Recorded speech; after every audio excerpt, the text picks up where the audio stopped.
Саламатсыздарбы, эфирде Манилүү Маек. Бүгүн бизде конокто Жогорку Кеңештин депутаты Махабат Мавлянова. Эфирден алыстабаңыздар.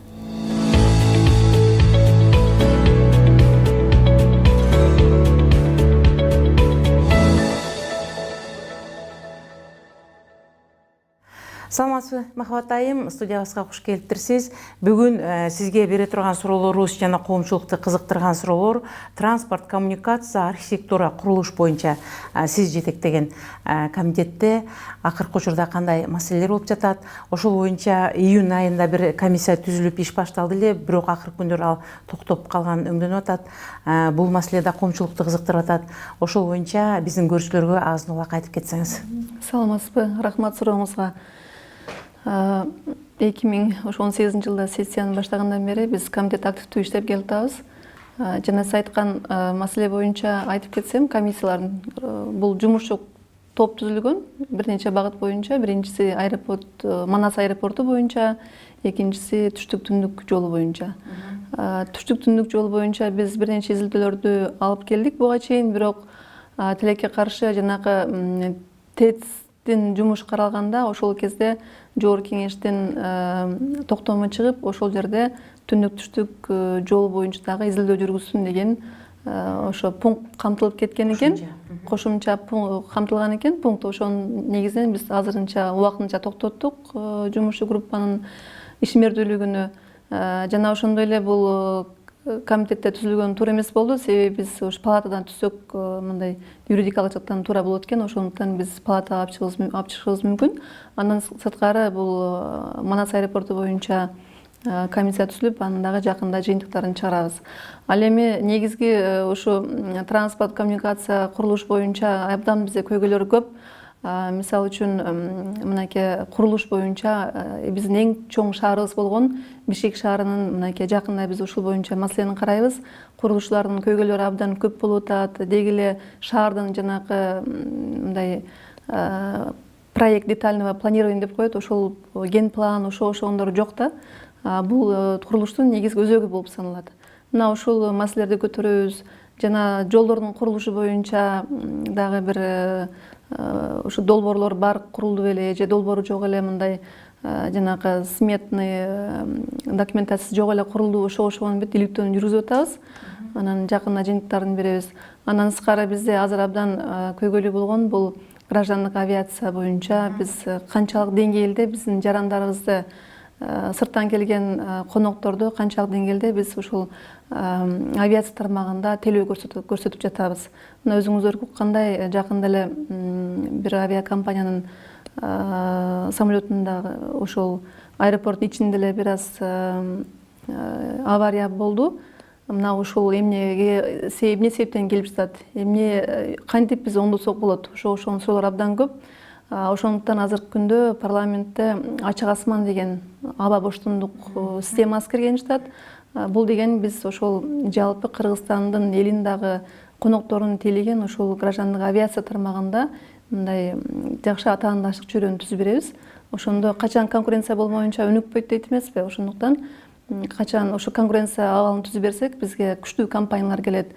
Ошол авиация тармагында дагы жакшы инвестиция болот деген ушул үмүттө мыйзам долбоорун карап атабыз. Жана ошондой эле Эйр Кыргызстан бул жалгыз мамлекеттик авиакомпания. Ушул Эйр Кыргызстан азыркы күндө иштебей банкрот болуп турат. Ар бир мамлекетте негизи ушул мамлекеттик авиакомпания жогорку деңгээлде өнүгүш керек. Мисалы Казакстан алып барбайлы, биз Өзбекстанда абдан жакшы деңгээлде өнүккөн. Мына ушунун дагы маселесин биз чечүү тууралуу өкмөткө тапшырма бердик. 1 ай ичинде булар ошо Эйр Кыргызстанды мамлекеттик компанияны кантип өнүктүрүү жолдоруну кеңешип, экспертти чакырып, өздөрү бир чечимин айтышып, ошо чогуу чараны чечебиз. Андан кийинки сурообуз, мына жогоруда айтып кеттиңиз жана ачык асман проекти боюнча. Бул проектке өкмөт тарабынан акча бөлүнөбү же бул кандай каралат? Албетте ачык асман системасы бизге аба боштондугу кирсе, сөзсүз түрдө бизде Манас аэропортунда самолеттордун рейси көбөйөт. Демек биздин ошол Манас аэропорту ошончо көп көлөмдөгү учактарды кабыл алганга шарттарын мүмкүнчүлүгүбүз болот, кошумча жанагы посадочный линияны түзүш куруу керек, жанагы пассажирлерди кабыл алуучу жайларды кеңейтүү керек. Мына ушул жактарына акча сөзсүз түрдө жумшалуу керек. Бирок бул акча жумшалганда сөзсүз түрдө бул кайра пайда алып келчү тармак да. Ошондуктан мамлекет тараптан сөз мындай акча бөлүнүү керек. Каржыланат, Сиз жогоруда айтып өтпөдүңүзбү, жанагы аз жерден авария болуп калган жок самолет депчи. Эми бул самолет деген машина эмес, ичинде 4 киши отурбайт. Ушундай нерселер негизинен бизде деген качан гана кырсык болгондон кийин каралып, талданып, күнөөлүүнү издеп калган учурлар көп болот. Эмне үчүн ушулар алдын ала каралбайт?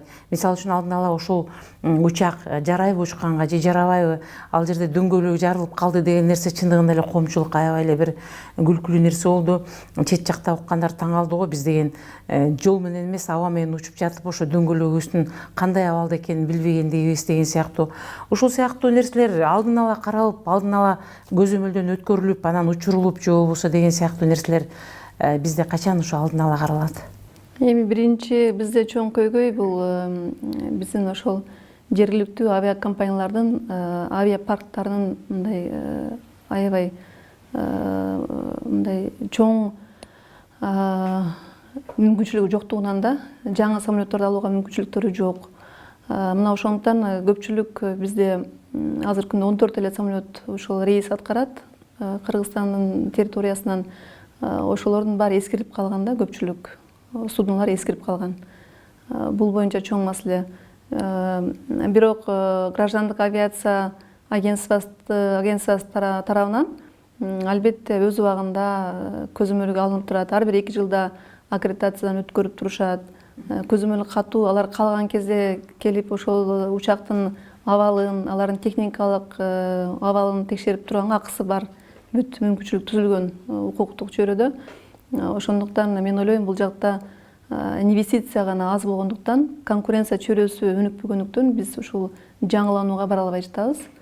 Ошондуктан жанагы ачык асман деген биз системаны биз киргизсек, ошол мен ойлойм мындай авиапарк кенен болгон, жогорку сапаттагы самолеттор бар авиакомпаниялар кызыгуусун артып, биздин жарандар түздөн түз каалаган өлкөгө учуп калышат деген ойдобуз. Азыркы биз кезде өзүңүздөр билесиздер, биздин жарандар көп өлкөлөргө түздөн түз уча албайт.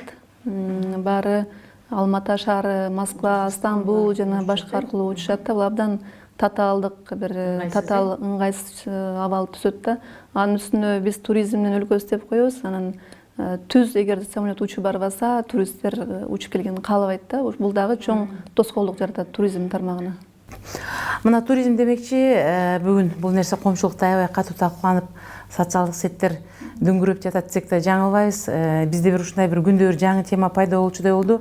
Сиздин ошол биз Кытай мамлекетинен бизге визасы жок түз келүү жолдорун, ошондо бизде мүмкүн туристтер көп болот эле деген бир пикириңизди айттыңыз эле. Бул чындыгын айтканда коомчулукка жаткан жок. Анткени бүгүн биздин мамлекетте эң бир көбөлүү эл аралык же болбосо ошол жасалма паспорттар менен жүргөн чет мамлекеттердин жарандары бул Кытай өлкөсүнөн келген жарандар. Алар деген баарыбызга белгилүү болгондой Кытайда абдан адамдары көп.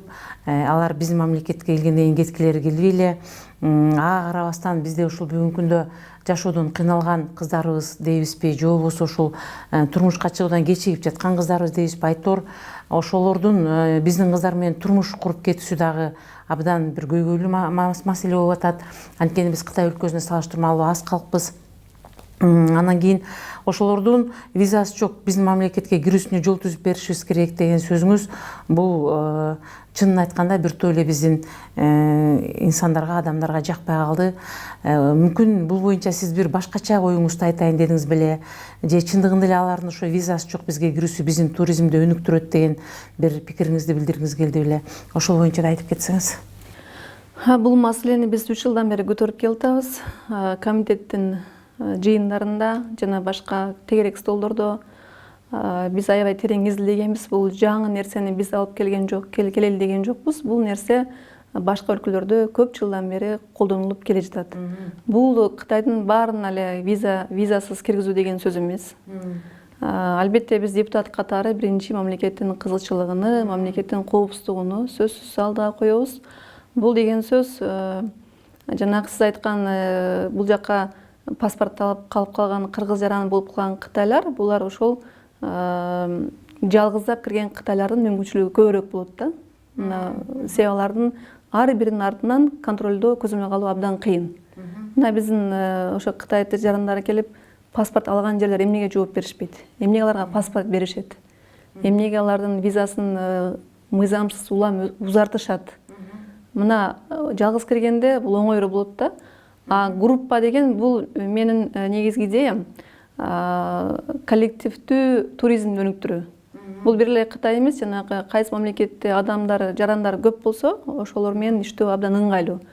Мына бир алыска барбай эле мен Россиянын практикасын айтып берейин. 2000-жылдан бери булар абдан жакшы тажрыйбаны өздөрү сүрүшүп, эки өкмөттүн ортосунда, Россия өкмөтүнүн жана Кытай өкмөтүнүн ортосунда келишим түзүлгөн. Бул келишимде баары так көрсөтүлгөн. Мисалы, кайсы туристтик организация ошол группа туристтерди кабыл алат, алардын баарына лицензия берет. Бул жакта ошол Россиядагы координирующий организация деп коет. Бул физкультура, спорт жана туризм боюнча Россия Федерациясынын министрлиги. Ошо координирующий орган болот. Ал эми Кытай тараптан болсо туризм администрациясы деп өзүнүн бир ошо министерствоси бар да. Ошол экөөнүн ортосунда келишим түзүлгөн. Булар так баары жазылган. Ар биринде ошондой лицензия алган туристтик компания болот. Алар бүт укуктары, милдеттери көрсөтүлгөн. Мисалы үчүн жана биз биякта калып калат деп коркутпайбызбы? Тартибиде көрсөтүлгөн, канча күн болуш керек, канча күндөн чыгып кетиш керек? Алардын нормасы боюнча 30 күнгө чейин болуш керек. Канча киши келсе, баарын бул жак ошол Россияда кабыл алган организация, туристтик организация бүт баарын чек арада кабыл алат, өкүлдөрү барып. Ошондой эле лицензия алган Кытайдагы ошол туризм тармагына тейлеген министрлик тен өкүлү келип, аларды туристтик организациянын өкүлү келип, аларды узатып беришет. Алар баары список боюнча ал киши кайдан, анын уруксаты барбы, паспорт, бүт баары документти Россия тарапка беришет. Аларды ошол группа боюнча ээрчити барып, алдын ала дайындалган маршрут боюнча канча күн келиш керек, ар бир такталап жазылат маршруттары. Ошол боюнча келишет дагы, ошол группаны кайра чыгарып кетет. Анын баары контролдо, эки тарап жооп берет. Эгерде кокустан адамдык фактор болуп, ошол турист ооруп калса, же өзүнүн ошо мүмкүнчүлүгү чыкканга болбой ушундай болуп калса, анда ошол туристтик мекеме кабыл алган бүт баарынан жооп берет. Анын визасын алып, анын кайра өзүнүн акча каражатынан кайра узатып, ошол башка мамлекетке өткөрүү боюнча бүт келишимде көрсөтүлгөн да. Бул деген сөз. Сиз жогорку кеңеште ушул боюнча пикириңизди толук билдирдиңиз беле же жөн эле биз бул боюнча визасыз Кытайларды кирүүгө уруксат беришибиз керек? Бул эми бизде ар кандай маселе деген биздин процедурабыз бар. Ал жерде 3 эле мүнөт убакыт болот. 3 мүнөттө ушул информация айтканга жетишпейсиз баарын.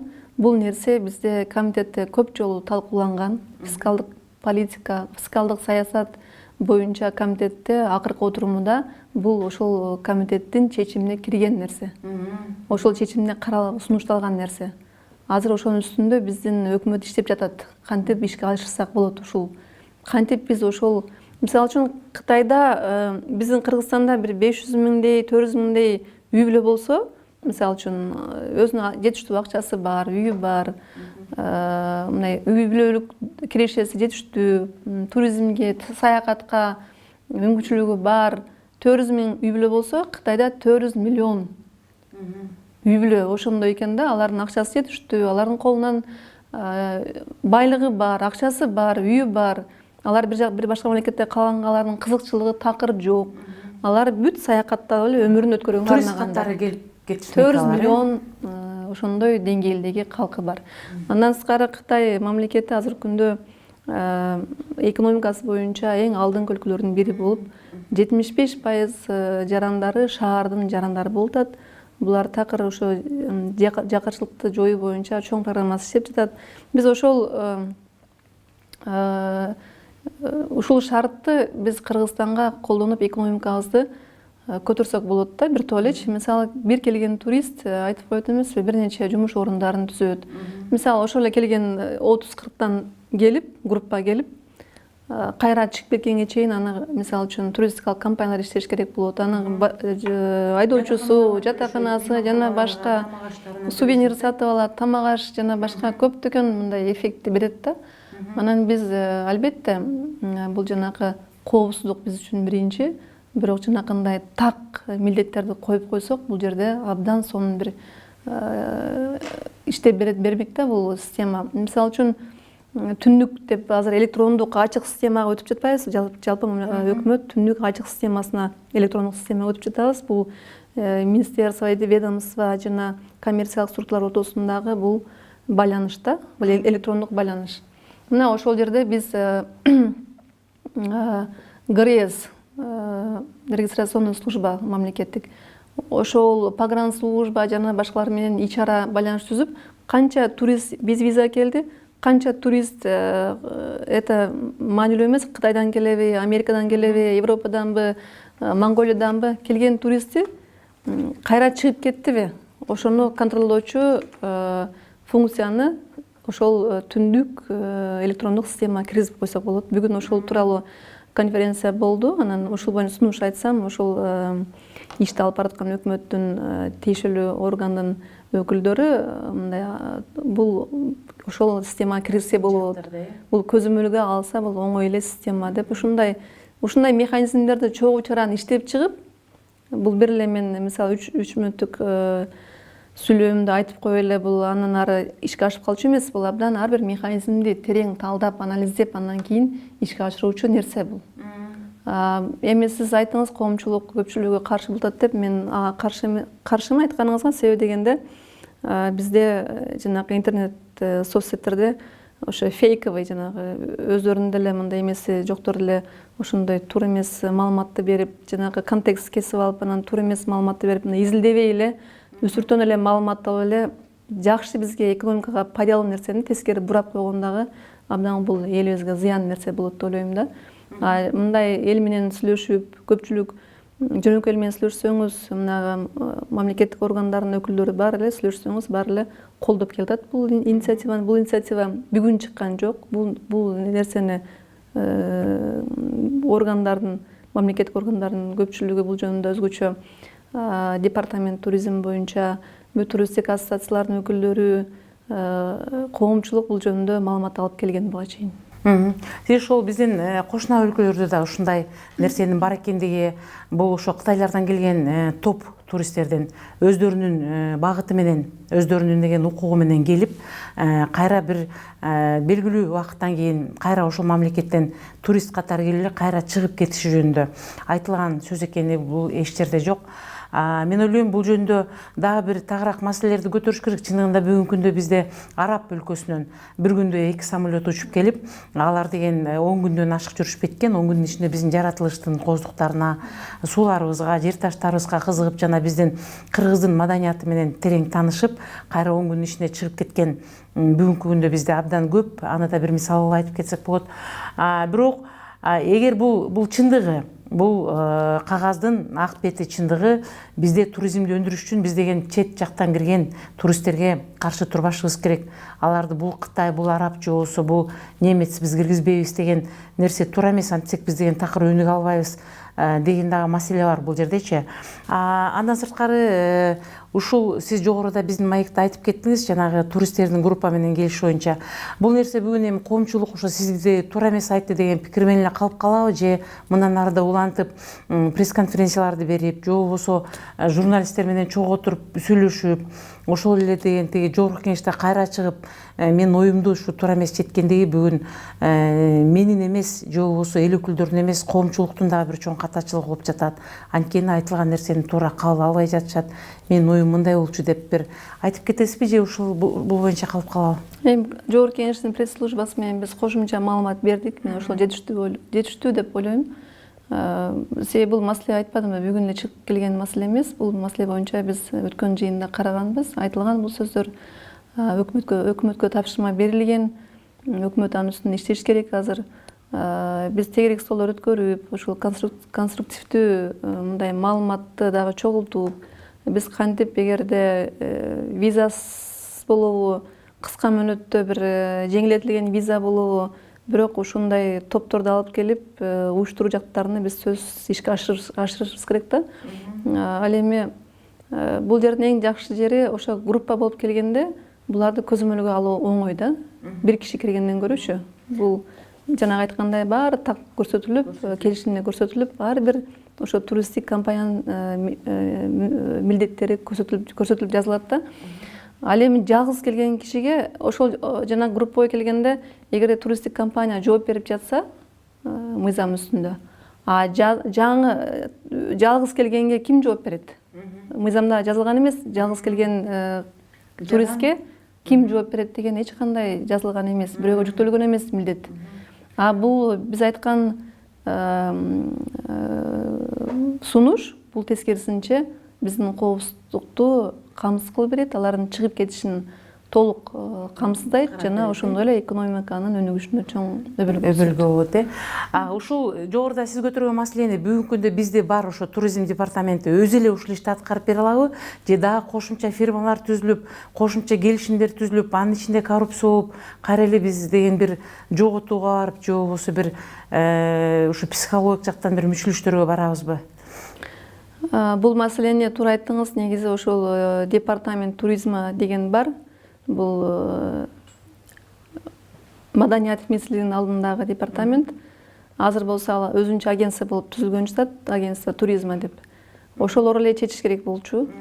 Бул маселени мындай депутаттар аралаштырбай, туризмди кантип өнүктүрсөк бизге эл келе баштайт. Жана ар кандай жолдоруну сунуштап өздөрү келиш керек болчу да. Эгерде биз мыйзам үстүндө дагы ушундай кээ бир өзгөртүүлөрдү киргизип, эгер жана бизде корпоративный туризм деген түшүнүк жок да, биздечи ошолорду мыйзамдарга киргизип, биз мыйзамдык жакшы бир укуктук чөйрөнү түзүп берсек, чогуу чыраан өкмөт деле алар демилгечи болот негизи мыйзам түзүүдө, жазууда. Алар алып келсе, биз жогорку кеңеш колдоо берсек, ошо келишимди эки Кытай өлкөсүнүн ортосунда так аныктап алса, жана айтпадымбы, сөзсүз түрдө өкмөттүн органдарынын бирөөсү координирующий орган болот да. Ошол кайсы орган бизде мамлекеттик координирующий орган болушун тактап берсек, андан ары бул система иштеп кете берет да. Бул оңой эле система болмок. Мындан келди бул өкмөттүн каражатын коромжолоо маселе бир өзү менен өзү бутуна тура турган, тескерисинче биздин экономикага жардам бере турган нерсе экен. Маегиңизге чоң рахмат, Махабат айым. Мына биз өзүбүздүн көрүүчүлөрүбүзгө дагы, коомчулукка дагы сиздин туура ой пикириңизди жеткире алдык деп ойлойм. Мындан ары дагы жакшы жаңылык, маалыматтарыңыз болсо келип туруңуз. Рахмат.